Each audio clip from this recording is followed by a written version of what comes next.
Assalamualaikum warahmatullahi wabarakatuh.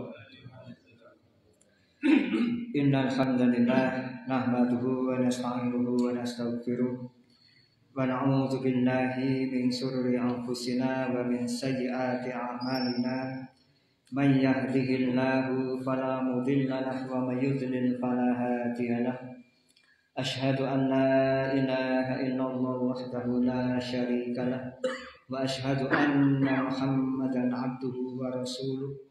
Allahumma shalli ala Muhammad wa ala alihi wa ashabihi wa man tabi'ahum bi ihsanin ila yaumiddin. Bapak sekalian yang dimuliakan Allah Subhanahu wa taala, kita sampai pada bab yang keempat dari kitab At-Tibyan fi Adabi Hamalatil Quran ini. Pada bab ini Imam Nawawi memberikan judul pada bab keempat ini fi adabi muallimil Qur'ani wa muta'allimihi, yakni bab dalam adab-adab pengajar Quran dan pelajarnya. Jadi bab untuk orang-orang yang belajar yang mengajar Al-Quran dan mempelajarinya. Hadzal babu, bab ini ma'al babaini ba'dahu, dengan dua bab berikutnya. Maksudul kitabi adalah maksud atau tujuan daripada disusunnya kitab ini. Jadi bab ini yakni bab 4 bersama dua bab berikutnya yakni bab 5 dan bab 6 adalah merupakan tujuan daripada Imam Nawawi menyusun kitab ini. Lalu bab 1 sampai ketiga apa? Itu motivasi-motivasi. Jadi yang telah kita simak bersama-sama mulai dari muqaddimah mu'allif, kemudian babul awal, babus tsani dan babus tsalis, itu semuanya adalah motivasi agar supaya kita tawadjuh, ya, fokus dalam fokus dalam berinteraksi dengan Quran, supaya kita juga mengetahui keutamaan-keutamaan ketika kita istiqomah berinteraksi dengan Quran. Nah, itu pada muqaddimah, kemudian bab 1, bab 2 dan bab 3. Adapun bab keempat ini isinya adabnya. Ya, jadi maksud daripada ditulisnya kitab ini, ya, yakni At-Tibyan, penjelasan fi adabi hamalatil Quran, dalam menjelaskan adab-adab berinteraksi dengan Quran. Nah, ini bab 4 ini. Wa huwa tawilun muntashirun jiddan. Dan dia, yakni bab 4, 5 dan 6 itu tawilun, panjang, muntashirun dan melebar atau menyebar, jiddan, sangat. Jadi kalau bahasa kita ya, pembahasan ini sangat panjang, lebar dan luas, kira-kira begitu. Fa inni, maka sesungguhnya aku mengisyaratkannya ila maqasidihi, kepada maksud-maksudnya mukhtasaratan, secara ringkas, fi fusulin, di dalam beberapa pasal. Liyashula hifdzuhu, untuk memudahkan penghafalannya, wadibtuhu, dan pengokohannya, yakni mengokohkan hafalan atau mengingat hafalan. Insyaallah taala, jika Allah yang Maha Mulia menghendakinya. Jadi hadirin dimulakan Allah Subhanahu wa taala, kitab-kitab ulama zaman dahulu itu disusun biasanya bab, setelah bab nanti ada pasal-pasal. Yang sekarang diadopsi oleh negeri kita, Undang-Undang Dasar bab 1, pasal 1, 2, 3, bab 2, pasal begitu. Jadi memang ulama-ulama kita dulu kalau menyusun kitab itu begitu. Bab 1 kalau itu biasanya berisi motivasi, yang tidak ada pasalnya, ya bab 1 isinya motivasi, bab 2, bab 3. Nah, ketika sudah masuk kepada pembahasannya, bab 4 ada pasal 1, nanti materinya apa, temanya apa, pasal 2 temanya apa, dan seterusnya. Nah, di bab 4 ini ada 20 atau 22 pasal, ya. Pasal 1 dan pasal 2 ini pasal yang panjang, yang insya Allah kita membahasnya satu persatu. Nah, nanti yang berikutnya itu pendek-pendek, sehingga dalam satu kali tatap muka mungkin kita bisa membahas 2, 3 atau 4 pasal. Hadirin yang dimuliakan Allah Subhanahu wa taala, disusun sedemikian rupa itu tujuannya untuk memudahkan penghafalannya. Ini merupakan tradisi bangsa Arab sejak zaman jahiliyah, mempelajari apapun itu dihafal. Bahkan orang Arab jahiliyah itu buta huruf Pak, tapi hafal silsilah qabilah mereka sampai kepada nenek moyang mereka 200 tahun sebelumnya misalnya itu hafal. Demikian juga kisah perjalanan hidup qabilah mereka juga hafal meskipun mereka buta huruf. Syair-syair yang terkenal di kalangan qabilah mereka juga dihafal. Nah, setelah zaman Islam, maka mereka pun membawa kebiasaan menghafal ini. Sampai kemudian kitab-kitab para ulama ini, jadi dulu itu yang dihafal bukan hanya Quran, Pak. Dihafal Quran itu ya di zaman kita ini. Kalau dulu Quran itu dihafal ketika masih anak-anak, setelah dewasa remaja menghafal hadis, nanti dewasa yang menghafal kitab-kitab para ulama begitu itu. Ya, jadi para ulama itu kemana-mana itu di dalam dada dan kepalanya itu ada ya, hafalan-hafalan yang luar biasa Pak. Kalau itu ditumpahkan ditulis itu ya berhari-hari tidak habis. Berhari-hari tidak habis. Kita nulis skripsi saja berbulan-bulan Pak ya. Ya, skripsi yang tebelnya hanya 150 halaman itu berbulan-bulan tidak selesai-selesai. Kadang-kadang sampai DO tidak mari. Dulu itu para ulama sekali menulis itu berhari-hari tidak selesai Pak. Berhari-hari tidak selesai. Sampai ribuan halaman. Imam Nawawi rahimahullah itu menulis kitab lebih dari 100 kitab yang tebal-tebal. Imam Ibnu Hajar Al-Asqalani satu kitabnya saja, yakni Fathul Bari itu ketika diterjemahkan dengan tebal rata-rata satu jilid 500 halaman bahkan lebih, itu bisa jadi 35 jilid kali 500 halaman itu baru satu kitab Pak. Belum kitab-kitabnya yang lain. Nah ini kitab adab ini oleh Imam Nawawi disusun sedemikian rupa supaya mudah menghafalnya bagi murid-muridnya dulu, dan mudah-mudahan kita mendapat keberkahannya, dan supaya mudah juga mengokohkan hafalan itu, mengingat hafalan itu, insya Allah. Ya tapi saya juga nggak ngapal Pak, karena sama gurunya dulu nggak disuruh ngapal, diwacanya itu niroknya moco, sehingga sekarang pun ya kita bisa baca, tapi ya nggak hafal. Faslun utawi ikilah fasal awaluma yang bagi lil mukri'i wal qari'i, yang utama apa yang seyogyanya, yang utama apa yang semestinya, yang utama dari apa yang selazimnya lil mukri'i bagi para mukri'. Disebut mukri' itu kalau orang yang sudah punya sanad qiraah sab'ah, bahkan sampai qiraah asrah ya. Jadi Quran itu turun dalam 7 dialek. Itu dulu banyak ulama yang hafal bukan hanya satu dialek yang sebagaimana yang banyak kita dapati sekarang ini ya.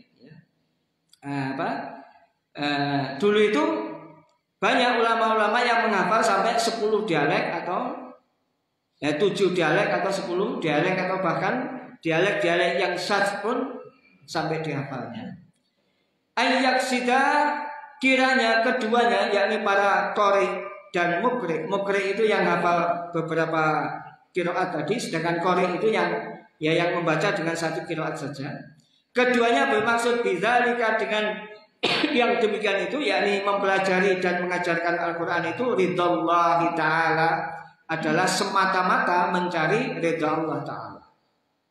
Qala Allah Ta'ala, Allah Subhanahu wa Ta'ala berfirman, wa ma umiru, dan tidaklah mereka itu diperintah illa kecuali liya'budullaha, agar supaya mereka menyembah Allah, mukhlisina lahu, mereka mengikhlaskan atau memurnikan kepadanya, yakni kepada Allah ad-din, agama ini, hunafa,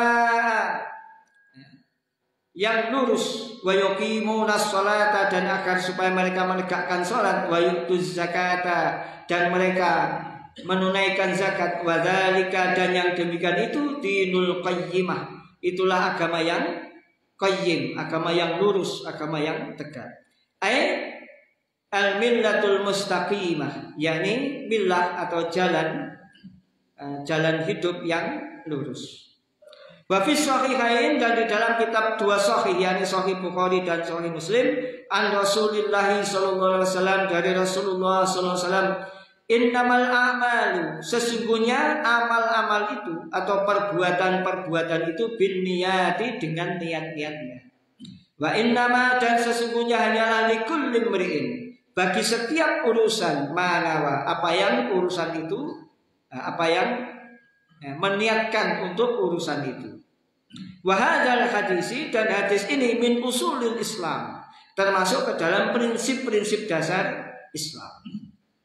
Hadirin dimulakan Allah Subhanahu wa taala, pada awal daripada pasal yang pertama ini Imam Nawawi mengatakan bahwa seyogianya, semestinya, seharusnya, selazimnya, kira-kira begitu, bagi orang-orang yang belajar Quran dan mengajarkannya itu bermaksud semata-mata hanya karena mencari ridho Allah. Jadi maksudnya hanya mencari ridho Allah saja dalam belajarnya maupun dalam mengajarnya. Kemudian beliau membawakan ayat kelima dari surah Al-Bayyinah, bahwa mereka itu tidak diperintah kecuali untuk menyembah Allah dengan mengikhlaskan, memurnikan ibadah itu atau penyembahan itu semata-mata karena Allah. Itu tentu termasuk di dalamnya adalah belajar dan mengajar Quran semata-mata karena Allah. Dan kemudian beliau juga membawakan hadis ini yang sangat masyhur, ya, terkenal sekali, ya, bahwa sesungguhnya semua perbuatan itu bergantung dengan niatnya. Setiap urusan tergantung kepada apa urusan itu diniatkan. Dan ini adalah prinsip dasar dalam Islam. Jadi semua perbuatan kita ini, baik perbuatan itu perbuatan mubah termasuk ya makan, ya minum, ya nun sewu kita buang hajat, itu pun ya, kalau itu diniatkan, ya, misalnya makan niat supaya kuat untuk ibadah, maka makan kita itu juga ibadah. Dengan catatan makannya sesuai dengan tuntunan, ya. Makan dengan duduk tangan kanan dan dimulai dengan bacaan basmalah. Maka itu ibadah. Kita makan itu ibadah. Kita tidur juga demikian, ibadah. Jadi kita tadi malam tidur rata-rata setiap orang sehari tidur 8 jam. Itu 8 jam itu ibadah. Ya, tidurnya sengaja. Bukan tidur tidak sengaja, Bang. Kalau tidur tidak sengaja itu bukan ibadah. Misalnya nonton TV kebabas, ditonton oleh TV-nya, ya, itu berarti tidur yang tidak sengaja. Tidurnya harus sengaja memang mau tidur, niat untuk tidur, untuk istirahat, karena badan kita ini punya hak juga, hak untuk diistirahatkan, untuk dirawat, gitu ya. Nanti ada pembahasan juga mengenai ini. Nah, itu tidur kita itu juga ibadah. Demikian seterusnya. Ya. Kita habis bangun, habis dari masjid ini pulang nanti bekerja, maka bekerja itu ibadah. Sehingga di dalam agama kita ini tidak bisa dunia itu dipisahkan dengan akhirat. Ini urusan dunia, ini urusan akhirat, itu tidak bisa. Karena dunia dan akhirat itu sebenarnya satu kesatuan. Karena kita memang akan melewatinya. Kita sekarang di dunia, nanti kita ke akhirat. Kita di dunia ini dalam rangka bercocok tanam. Nanti kita panen di akhirat. Sehingga ini satu kesatuan. Ya kalau di sini kita nggak nanam, ya nanti nggak panen. Kalau kita di sini banyak tanaman kita, maka insya Allah nanti panen. Jadi nggak bisa ini dunia, ini urusan dunia, nggak usah diurusi. Enggak, dunia itu juga urusan akhirat juga, karena ini tempat bercocok tanam. Nah, gitu. Jadi kita belajar Quran di dunia, nanti di akhirat nggak ada, Pak. Taklim nih, belajar Quran nih, golek guru nih, nggak ada nanti di sana. Jadi belajar Quran itu ya sekarang di dunia. Ngajar Quran juga sekarang, karena nanti pintar semua, Pak. Jadi nanti di akhirat sana Pak Sotik tidak usah repot-repot ngajari orang, Pak. Sudah pintar semua. Karena itu tidak ada amal soleh. Jadi nanti Pak Syafi'i tidak usah repot-repot, ayo belajar, nggak usah. Sudah pintar semua nanti di akhirat. Nah, jadi amal soleh mengajar itu ya sekarang di sini. Belajar juga di sini. Dan sudah dijanjikan oleh Nabi, Kalau kita ingin menjadi orang yang digolongkan sebagai sebaik-baik orang, maka kita harus berada dalam dua keadaan ini, yakni belajar atau mengajar. Belajar atau mengajar. Begitu seterusnya. Dan itu hanya berlaku di dunia ini saja. Nanti di akhirat sudah selesai, tidak ada tugas itu lagi. Gitu. Warwaina, dan kami meriwayatkan an Ibni Abbasin radhiyallahu anhu dari sahabat Abdullah bin Abbas semoga ridha atasnya, qala, beliau telah berkata, innama, sesungguhnya hanyalah yu'tar rajul, seseorang itu diberi ala qadri niyatihi, sesuai dengan kadar niatnya. Wa an ghairihi, dan dari selainnya, innama, sesungguhnya hanyalah yu'tan nasu, manusia itu akan diberi, maksudnya diberi balasan oleh Allah ala qadri niyatihim, sesuai kadar niatnya. Bapak dan Ibu sekalian yang dimuliakan Allah Subhanahu wa taala, ini penjelasan dari sahabat Abdullah bin Abbas berkenaan dengan amal soleh kita. Kita ini akan diberi balasan dari amal ini sesuai dengan kadar niatnya. Amal soleh kita ini kan ada yang diberi pahala dilipat gandakan 10 kali, dilipat gandakan 100 kali, ada yang dilipat gandakan 700 kali, ada yang dilipat gandakan tidak berhingga. Jadi amal soleh kita ini bisa berlipat pahalanya menjadi sangat besar sesuai dengan kadar niatnya. Semakin bersih niatnya, semakin murni niatnya, maka semakin besar pahalanya. Jadi amalnya boleh jadi sama, baca Quran 1 hari 1 juz, tapi pahalanya boleh jadi beda sesuai dengan mukhlisnya tadi itu. Ya, nanti itu akan dibicarakan oleh Imam Nawawi dalam kitab ini di bab-bab yang berikutnya. Jadi ini berlaku untuk semua amal. Jadi semua amal itu akan mendapat balasan sesuai dengan kadar niatnya, kadar kebersihan niatnya. Warwaina, dan kami meriwayatkan anil ustadi, dari ustad atau guru kami Abul Qasim, yakni Abul Qasim Al-Qushairi, Abu Qasim Al-Qushairi rahimahullahu ta'ala, semoga Allah mengasihinya. Qala, beliau telah berkata, al-ikhlasu, adapun yang dimaksud dengan ikhlas, ifradul haqqi fit ta'ati bil qasdi, yakni satunya tujuan ketaatan kepada al-haq, yakni Allah. Jadi yang dimaksud ikhlas itu adalah satunya tujuan atau fokusnya tujuan, kira-kira begitu. Atau fokusnya tujuan dalam ketaatan hanya kepada Allah. Jadi semua amal ketaatan ini, mulai dari amal-amal mubah, amal-amal sunnah dan amal-amal wajib, itu fokus tujuannya daripada ketaatan itu hanya kepada Allah. Wahwa, dan dia atau amal itu, an yurida bi ta'atihi, sekiranya seseorang itu menginginkan dengan taatnya at-taqarrub ilallah, yakni mendekatkan diri kepada Allah, duna syai'in, tanpa yang lainnya, akhir, tanpa sesuatu akhir lainnya gitu. Jadi fokus tujuan hanya Allah itu bisa bisa dilakukan ketika seseorang dengan ketaatannya itu hanya menginginkan untuk mendekatkan diri kepada Allah. Jadi kita makan karena ingin mendekatkan diri kepada Allah, kita tidur karena ingin mendekatkan diri kepada Allah, baca Quran juga karena ingin mendekatkan diri kepada Allah, kita bekerja, kita merawat anak-anak kita menyantuni keluarga kita, menyantuni tetangga kita berbuat baik pada keluarga kita, ya, dan seterusnya, semuanya dilakukan semata-mata karena ingin mendekatkan diri kepada Allah. Min tusanni'u li makhlukin, dari mendapatkan pujian makhluk. Jadi semata-mata karena Allah, kemudian tidak ada tujuan lain.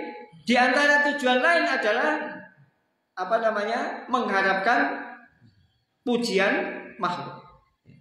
Au iktisabi mahmadatin, atau berusaha mencari jalan untuk mendapatkan pujian indan nasi, di sisi manusia. Au mahabbatin, atau kecintaan madhi minal khalqi, ya, kecintaan atau pujian dari manusia.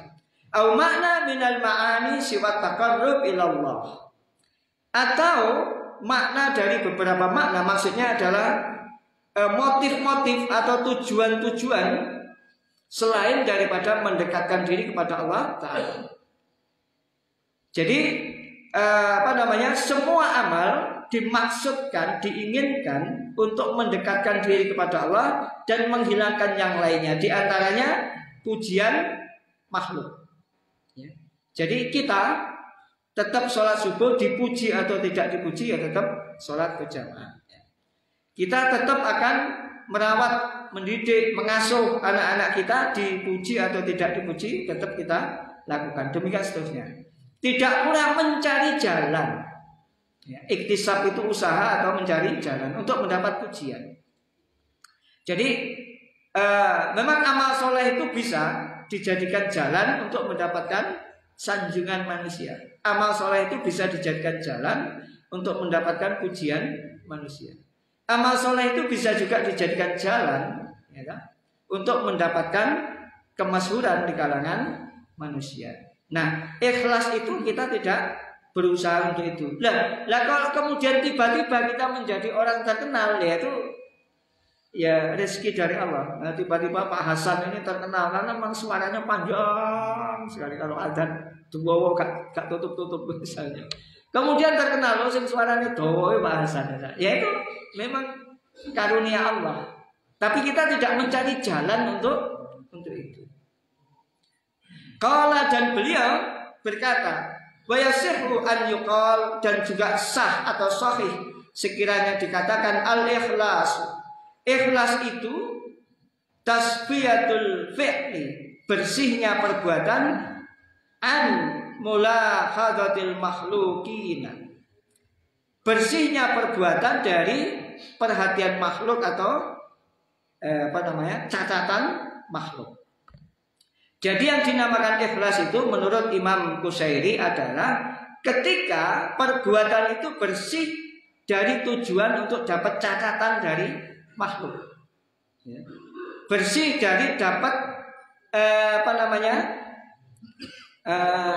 diingat oleh makhluk. Diingat atau tidak diingat sama saja, dicatat atau tidak dicatat sama saja.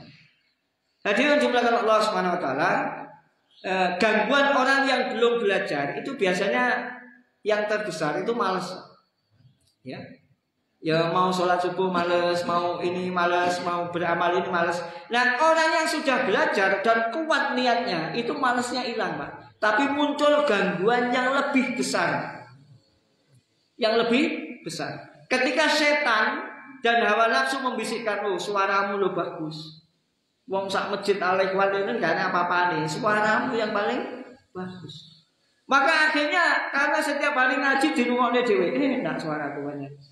Lek dibanding Pak Sotik lewat. Maka kemudian mengiyakan, ini ya banyaknya suaraku enak banyak. Akhirnya muncul ujub, Pak.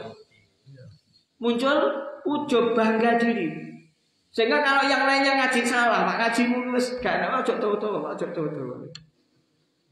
ujub ini gangguannya orang yang berilmu, Pak. Jadi orang berilmu itu biasanya tidak diganggu dengan malas, tapi diganggu dengan ujub, bangga diri. Begitu ada orang ngaji terus kemudian menjelaskan ke temannya, ya, tidak tanya dulu misalnya, langsung ke temannya, ini begini. Saya ini ngaji muning di kok ujub-ujub ngomong di hadapan saya lagi. Ini ujub. Ya.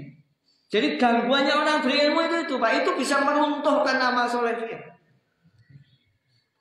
Kalau dia selamat dari ujub, setan tidak kurang jalan, Pak. Riya. Ya. Ditampakkan don sampai pas ngaji wong-wong itu langsung ngrungokne kabeh. Begitu ngaji mek ngelirik, wong-wong perhatian. Wah, perhatian semua. Wakilnya tambah yuk gede das. Wakilnya semakin ditunjuk-tunjukkan riya. Itu juga gangguan dari orang berilmu. Riya, ingin menampakkan, akhirnya kemana-mana. Sudah itu nanti bagian saya itu, saya yang menyampaikan, saya yang membacakan. Karena kalau bukan saya yang baca itu orang tidak paham. Hanya saya yang bisa memahamkan orang. Itu luar biasa. Nanti kemudian setan juga memberi jalan lagi sum'ah, yakni ingin terkenal, ingin populer. Golek jalan supaya terkenal, golek jalan supaya populer. Nah, itu gangguan untuk orang berilmu. Setan jalannya banyak. Ya. Biasanya memang nggak malas kuateng, Pak. Masjid urung buka mesti kondisi. Ya. Apa? Orang belum bangun sudah bangun, rajin sekali, tapi gangguannya juga lebih besar.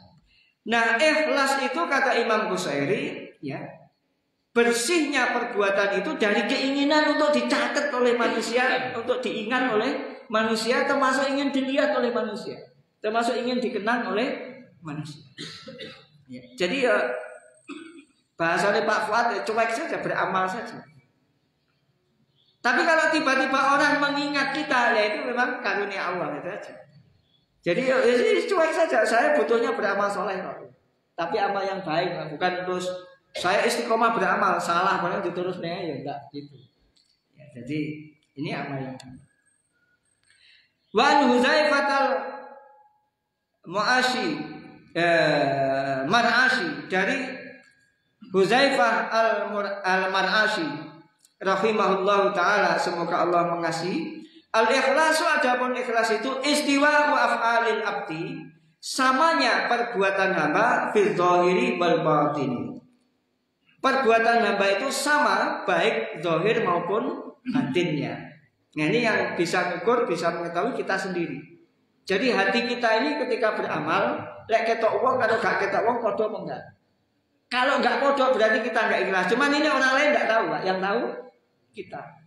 Jadi kalau kita sedang ngaji di depannya Pak Hasan, ono apa Pak Fuad ngaji, rasane piye ambek ngaji dhewe ning omah. Lho lek kacek, waduh gak ikhlas iki. Kok kacek ya? Lek ning omah kok seje rasane. Lek Pak Fuad ku wah kotoke kok kacek. Berarti ini enggak ikhlas. Jadi yang namanya ikhlas itu sama perbuatannya. Zahir maupun batin.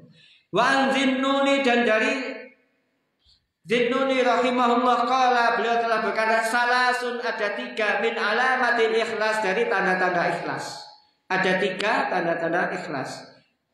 Bapak sekalian yang dimuliakan Allah, ikhlas itu amalan hati, Pak, tidak bisa dilihat. Bahkan kita saja kadang sering tertipu. Tapi ada tanda-tandanya, ada 3 tanda. Yang itu merupakan alamat atau tanda ikhlas. Yang pertama, istiwa'ul madhi wa dhammi minal ammah.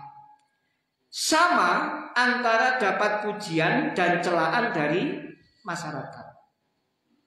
Ketika kita beramal soleh, dapat pujian dan dapat celaan, kok rasane podo, itu ikhlas. Itu tanda ikhlas. Tapi kalau dipuji wong seneng, waduh aku dilem Pak Sodik. Mantep. Seneng. Begitu kalau Pak Sodik dipaido, wah dosa mukane metu, Pak. Ini berarti tidak ikhlas.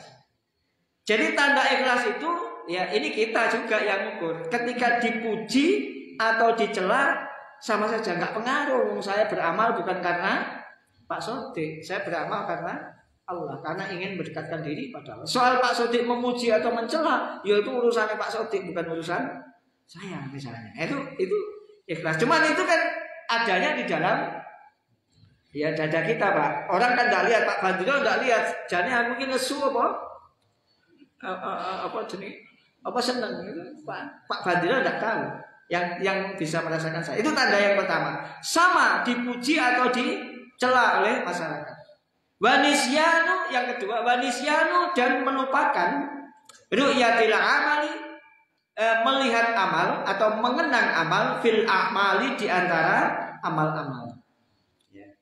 Yang kedua, kita ini bisa tidak melupakan atau tidak lagi mengenang perbuatan-perbuatan baik kita. Kalau kita misalnya ketemu Pak Sapi jenengan kalau duduk ngaji di mana Pak Sapi? Oh di tengah. Dingin Pak Sapi, dingin. AC itu saya Pak Sapi. Itu pilihan saya. Orang-orang itu tidak ngerti AC Pak Sapi. Yang tahu hanya saya. Saya pasang di situ, beda itu. Jenengan duduk di situ beda. Jadi AC itu akhirnya jadi monumen. bukan jadi amal soleh. Dikenang terus, diceritakan terus. Jadi salah satu bentuk tanda bahwa kita ikhlas beramal itu ketika kita tidak selalu mengenang perbuatan-perbuatan baik kita. Tidak menjadikan perbuatan baik kita sebagai monumen. Apalagi memang perbuatan baik dalam bentuk fisik kelihatan, AC ketok, kipas angin ketok, jendela ketok, jendela yang tengah itu masih bagus Pak Safi, masih. Itu dulu saya itu Pak Safi. Itu saya pesan khusus itu Pak Safi, tidak ada di Jemberin Pak Safi.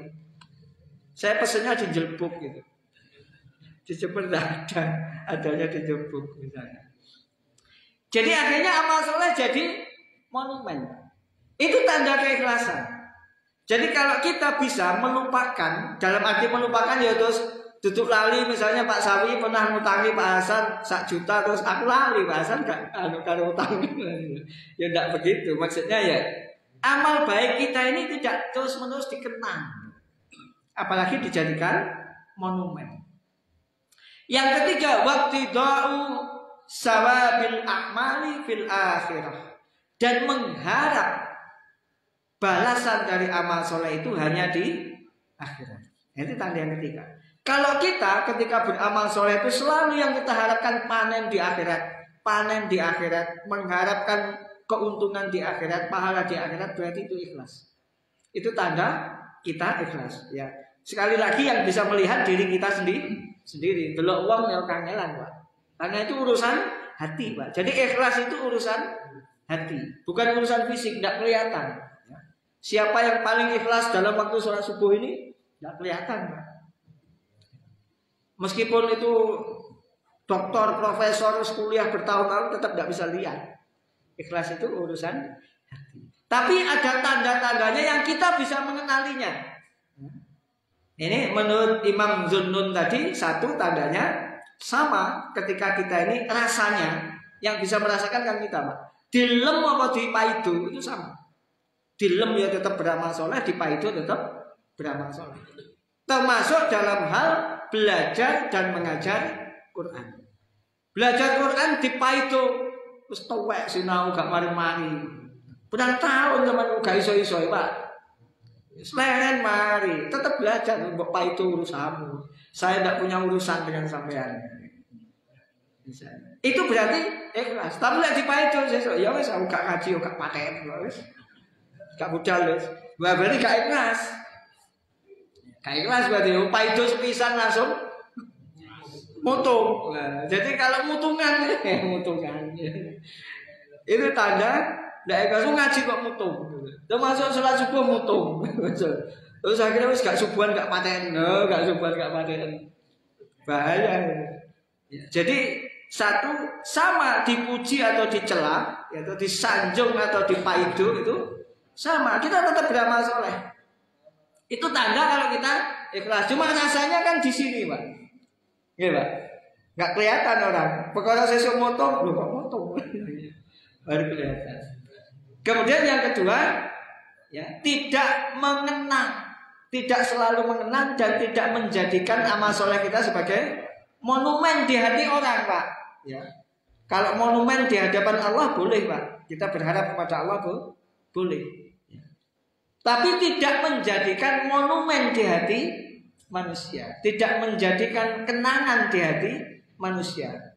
Kepingin meninggalkan kenang-kenangan amal soleh karena ada lupa di Al-Ikhwan supaya Al-Ikhwan mengenang itu tidak perlu begitu. Tanda yang ketiga adalah semua amal soleh ya, diniatkan hanya ingin mendapat balasan di akhirat. Ya.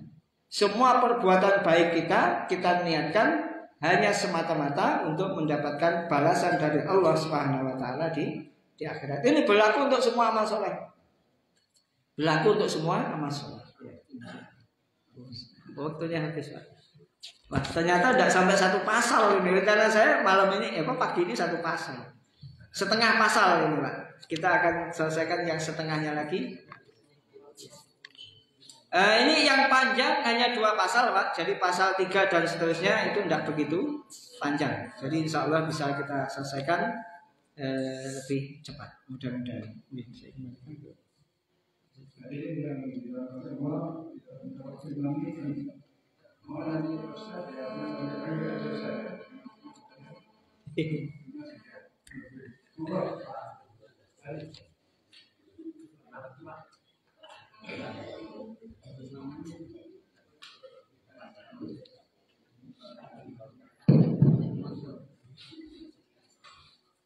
Terima kasih Pak.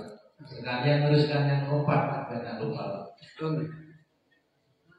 Apa? Nanti kan 1, 2, 3. Oh, enggak, memang tanda ikhlas itu hanya 3. Oh, ada 3.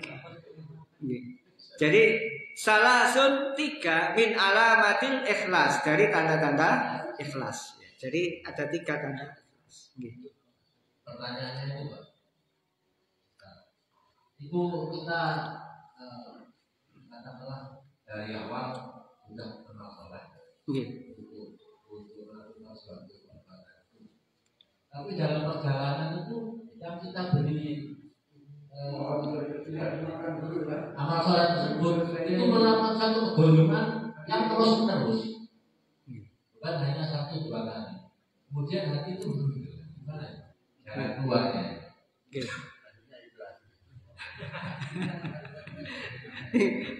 Jawabannya gampang katanya. Ya, gerundulnya dikeluarkan. Nah, jadi ya memang kita ini manusia, Pak. Jadi ini apa yang disampaikan oleh Imam Nawawi dan guru-guru beliau, ini memang standar yang harus kita tuju. Bahwa kita nggak nyampe ke sana, itu yang memang kita punya keterbatasan. Ya, jadi kita ini manusia punya keterbatasan. Jadi, tapi kita tetap punya tujuan. Yakni tujuannya beramal soleh ini ikhlas. Ya, soal bobot ikhlas kita itu seberapa, maka itu ya Allah yang akan menimbangnya, dan Allah Maha bijaksana.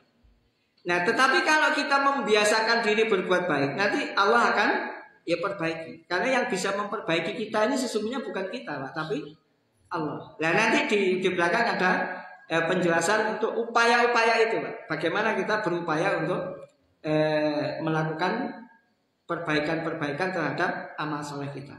Itu satu. Yang kedua, semua kebaikan, Pak, sebenarnya meskipun tidak ikhlas ya tetap kebaikan, Pak. Tidak berubah menjadi keburukan.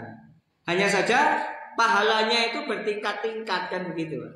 Pahalanya bertingkat-tingkat. Kalau ada gempilnya sedikit ya pahalanya sekian, nek gempilnya rada oke ya sekian, dan seterusnya gitu, Pak. Jadi ya tetap kebaikan, Pak. Ya kecuali memang sudah diniatkan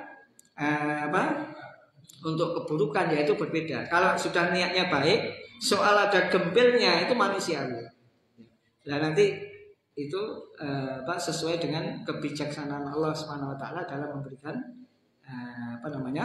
memberikan ganjarannya kepada kita. Dan nanti akan ada pembahasan lebih lanjut tentang itu. Ya, insyaallah begitu.